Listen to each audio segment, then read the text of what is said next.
வழக்கமாக இந்த மாதிரி த்ரில்லர் படங்களில் நம்ம வந்து ஆண்களை தான் கதாநாயகனாக பார்த்துருக்கோம். அதாவது ஆன்டி ஹீரோவை பார்த்துருக்கோம். முதல் தடவையாக 2 பெண்கள், அதுவும் வந்து தண்ணி அடிக்கிற பெண்கள், சிகரெட்டு குடிக்கிற பெண்கள் நமக்கு தமிழுக்கு கொஞ்சம் புதுராக தான் இருக்குது. அது ஓப்பனிங்கும் எண்டும் சோனியா அகர்வாலும் வனிதா விஜயகுமாரும் மிரட்டிட்டாங்க. படம் முழுக்க வர்றாங்களோ இல்லையோ முதல்லையும் கடைசிலையும் வந்து அந்த ஃபுல்ஃபில் பண்ணிட்டாங்க. அது மட்டும் இல்லை, ஒவ்வொரு வீட்லேயும் எப்படி உஷாராக இருக்கணும் அப்படிங்கிறது தான் விஷயம். முதல்ல தண்ணி கேட்குறது, இந்த துணிமணியை கேட்குற மாதிரி ஆட்கள் வந்தாங்கன்னா அவங்கள வந்து நம்ம வீட்டுக்குள்ளே விடக்கூடாதுங்கிறதுக்கான ஒரு எச்சரிக்கையை ஊட்டுகிற, ஒரு விழிப்புணர்வு ஊட்டுகிற ஒரு நல்ல படமாக தண்டுபாளையம் இருக்குது. ஏற்கனவே என்னுடைய முதல் பார்ட் வந்து நான் வந்து ராமநாயணன் சார் தயாரிப்பில் நான் பார்த்துருக்கேன். அதில் நம்ம பிஆர்ஓ கிளாமர் சத்யா கூட ஒரு காட்சியில் வந்திருப்பார் நான் நினைக்கிறேன்.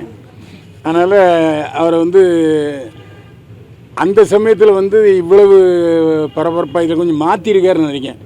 இந்த இன்ஸ்பெக்டர் அவர் சகோதரர் டைகர், உங்கள் பேர் டைகர் வெங்கட், அவர் கொஞ்சம் அவரை முக்கியப்படுத்தணுங்கிறதுக்காக கொஞ்சம் அவர் இந்த சிப்பாய் மாதிரி நடந்து வர்றதெல்லாம் கொஞ்சம் வித்தியாசமாக இருக்குது.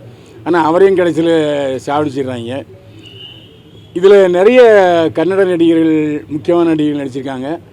அது இல்லாமல் சுமா ரங்கநாத், அப்புறம் பூஜா, இவங்களும் நல்லா பண்ணியிருக்காங்க.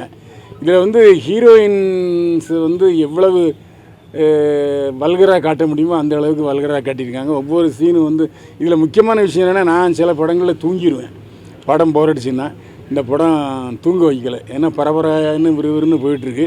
ஆனால் ஒரே ரிப்பீட்டடாக அந்த தண்ணி கேட்டு வீட்டுக்குள்ளே போகிறது மட்டும் கொஞ்சம் நெருடலாக இருந்தது. மற்றபடி அந்த நாய் வந்து குலைக்கிறது இதை வந்து தப்பாக எடுத்துக்கலங்கும் போது கொஞ்சம் கஷ்டமாக இருக்குது. ஏன்னா நாய் ஏன் குலைக்குதுன்னு எல்லாருமே வீட்டில் யோசனை பண்ணுவாங்க. இல்லை நான்லாம் வீட்டில் நாய் வளர்க்குறதுனால அது கொஞ்சம் ஏதோ நெருடலாக தெரிஞ்சுது. மற்றபடி அந்த கொஞ்சம் ஜவ்வாக இருக்கிற நேரத்தில் ஒரு செக்ஸு டான்ஸை போட்டு தூக்குன்னு தூக்கிட்டாங்க. அதான் உண்மை.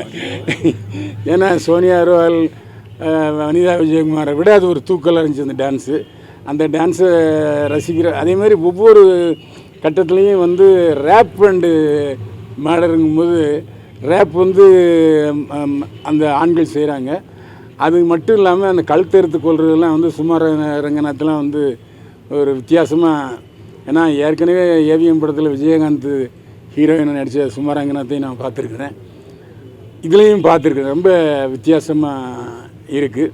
இப்போ சமீபத்தில் வந்து த்ரில்லர் படங்கள்லாம் வேறு மாதிரி ஒரு சஸ்பென்ஸாகவே கொண்டு போவாங்க. இதில் இந்த சஸ்பென்ஸே இல்லாமல் இதான் நாங்கள் எடுக்க வேண்டிய படம், இதான் பார்க்க வேண்டியதுன்னு சொல்லி ஒரு செக்ஸு பேஸ்டு த்ரில்லர் சப்ஜெக்ட் இது. எல்லாருமே பார்த்து ரசிக்கலாம், அதில் எந்த சந்தேகமும் இல்லை. ஏன்னா விறுவிறுப்பாகவும் பரபரப்பாகவும் ரொம்ப த்ரில்லிங்காக போயிட்டுருக்கு. சில படங்கள் என்ன கொஞ்சம் அந்த கழுத்தை இருக்கிறது, அந்த ரேப்பிங் சீன்லாம் கொஞ்சம் சின்ன பிள்ளைங்க பார்த்து கொஞ்சம் பயப்படுற மாதிரி இருக்குது. அதனால் இது அதாவது வயது வந்தவர்களுக்கு மட்டும் படம்னு நினைக்கிறேன், அப்படி தானே? அதனால் அந்த விஷயத்தில் அதேமாதிரி திருநங்கையும் வந்து வில்லியாக காமிச்சிருக்காங்க.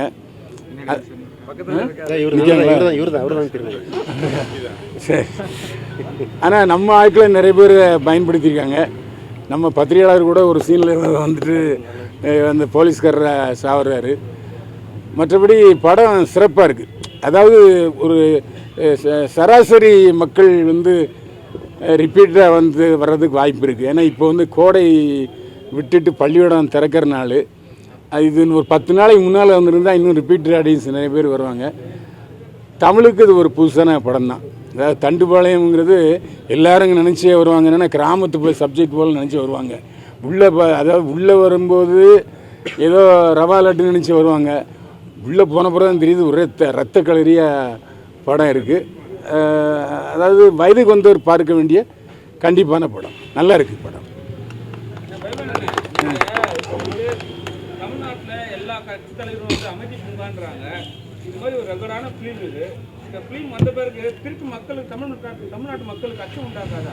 இல்லை, அதான் கர்நாடகன்னு போட்டிருக்காங்களே. இல்லை, தமிழில் பேசுகிறாங்களே. தமிழில் அது நீங்கள் டைட்டில் அந்த சென்சார் டைட்டிலே தெரியுமே. கர்நாடகா பேஸ்டு, அதாவது கர்நாடகா டப்பிங் படம், கன்னட டப்பிங் படங்கிறது தெளிவாக காமிச்சிருக்கேங்க.